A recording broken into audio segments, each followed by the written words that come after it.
अस्सलामुअलैकुम दोस्तों, खेल के मैदान से जुड़ी आज के दिन की तमाम खबरों के साथ मैं हूं इदरीस बलोच और आप देख रहे हैं स्पोर्ट्स टॉक्स। और आज हमारे पास काफी ज्यादा इंपॉर्टेंट किस्म की खबरें आ रही हैं, जहां नसीम शाह ने जो मरियम नवाज के खिलाफ ट्वीट किया था, उनके खिलाफ अब क्या एक्शन होने वाला है। नसीम शाह मुश्किलात में फंस चुके हैं और अब पाकिस्तान की हुकूमत नसीम शाह को क्या सजा देने वाली है, इसकी तफसील आपको बताता हूं।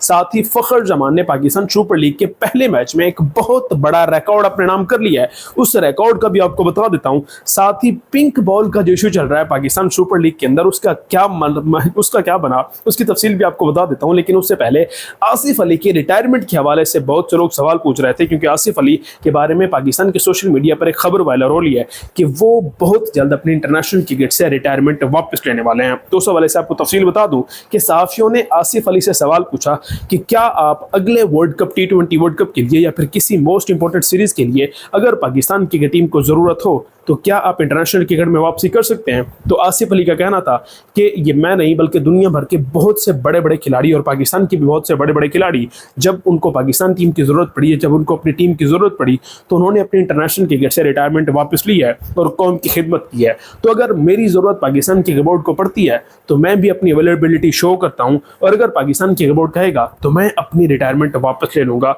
और इंटरनेशनल क्रिकेट में दोबारा खेलने को मैं तैयार हूं। सो उन्होंने अपना इंटरेस्ट तो शो कर दिया है, लेकिन क्या पाकिस्तान क्रिकेट बोर्ड उनको ग्रीन सिग्नल देगा? मुझे वैसे लगता नहीं है कि पाकिस्तान क्रिकेट बोर्ड अब आसिफ अली या फिर इफ्तिखार अहमद को ग्रीन सिग्नल देने वाला है।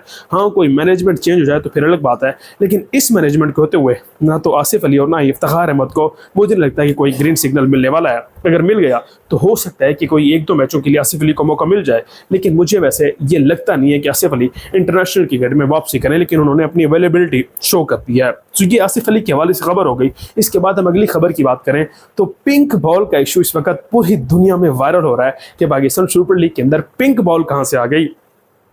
तो पिंक बॉल आप सबके सामने था कि हैदराबाद किंग्समैन की जो किट थी उसके अंदर डाई की क्वालिटी इतनी बेकार थी कि क्लब लेवल की जो टीमें होती हैं उनकी भी डाई उनसे कहीं ज़्यादा बेहतर होती है। यार, वो अपने मयार की किटें बनवाते हैं, लेकिन अगर आपने 200 करोड़ रुपए की टीम खरीद ली थी हैदराबाद वालों, तो यार 1-2 लाख या फिर 10-15 लाख रुपए अपनी किट पर भी लगा लेते तो आपकी मेहरबानी होती और पाकिस्तान सुपर लीग की भी और आपकी भी पूरी दुनिया में जग हंसाई ना होती। तो ये सारा कुछ जो पिंक बॉल वाला इशू चल रहा है ना, ये हैदराबाद किंग्समैन की बेकार क्वालिटी की, जहां से उन्होंने किट बनवाई है वहां पर जो बेकार डाई का इस्तेमाल किया गया था, उसकी वजह से पिंक बॉल जो है वो पाकिस्तान सुपर लीग में आपको दिखाई दे रही थी, जो कि बिल्कुल नहीं होना चाहिए। एक तरफ पाकिस्तान सुपर लीग को काफी ज्यादा मुश्किलात का सामना करना पड़ रहा है, आप सबके सामने है, और दूसरी तरफ इस तरह से आप काम करेंगे और जगह सही का आप सबब बनवाएंगे तो ये पाकिस्तान सुपर लीग के साथ को काफी ज्यादा नुकसान पहुंचा सकता है। सो इस चीज के ऊपर पाकिस्तान क्रिकेट बोर्ड को लाजमी तौर पर एक्शन लेना चाहिए। सिर्फ खिलाड़ियों और बाकी चीजों पर एक्शन ना लें। ये जो छोटी छोटी चीजें होती है ना, ये बहुत बड़ा जो है वो आपको बना रही होती हैं। सो इन छोटी छोटी चीजों के ऊपर आपको जरूर ध्यान देना चाहिए, मेरी रिक्वेस्ट है पाकिस्तान क्रिकेट बोर्ड से।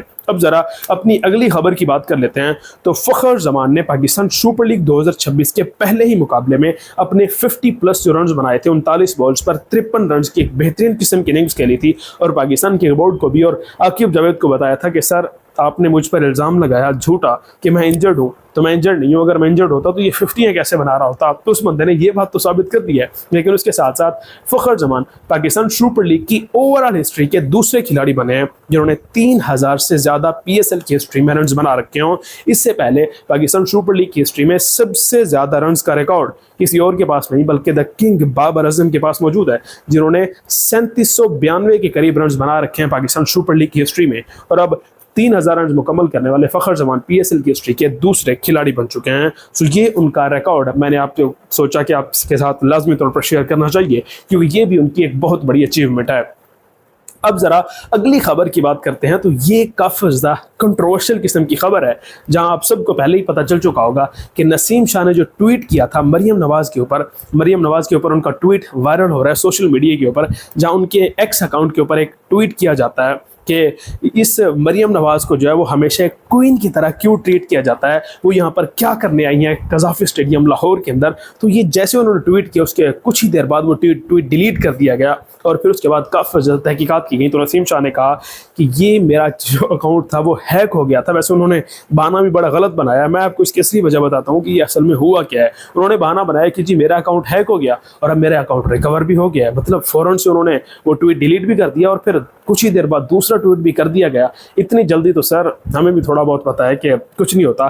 तो इसकी वजह पता है क्या है? इसकी वजह मैं आपको बताता हूँ। वजह इसकी यह है कि ये जितने भी पाकिस्तान के क्रिकेटर्स हैं या दुनिया के जितने भी बड़े बड़े क्रिकेटर्स हैं, उनके जो सोशल मीडिया अकाउंट्स होते हैं, जो उनके सोशल मीडिया के हैंडल्स होते हैं, वो इनके सोशल मीडिया मैनेजर जो है वो इसको उन्होंने एक्सेस दी होती है, वो उसको यूज़ कर रहे होते हैं, वो उनके पास ही सारे के सारे अकाउंट्स की एक्सेस होती है। तो वो जो नसीम शाह के जो मैनेजर थे उनके साथ पता है क्या हुआ है? जो मुझे लगता है उनके साथ ये हुआ कि उन्होंने मल्टीपल लोगों से डील पकड़ी हुई थी। जैसे मुझसे भी डील पकड़ ली, आपसे भी डील पकड़ ली कि मैं आपका भी अकाउंट मैनेज करूंगा, मुझे कहा कि मैं भी आपका अकाउंट डिलीट करूंगा, नसीम शाह को कहा कि मैं नसीम शाह साहब का भी अकाउंट मैनेज करूंगा। तो इन सारों का अकाउंट जब उन्होंने मैनेज किया तो मुझे लगता है कि किसी और बंदे को उन्होंने जो है वो ट्वीट करना था, किसी और बंदे ने उनको कहा कि मेरे अकाउंट के ऊपर ये ट्वीट कर दो, तो उन्होंने लॉग इन किसी और का अकाउंट किया हुआ था और नसीम शाह का अकाउंट किया हुआ था और ट्वीट उन्होंने किसी और का वहाँ पर पोस्ट कर दिया एक्स के ऊपर।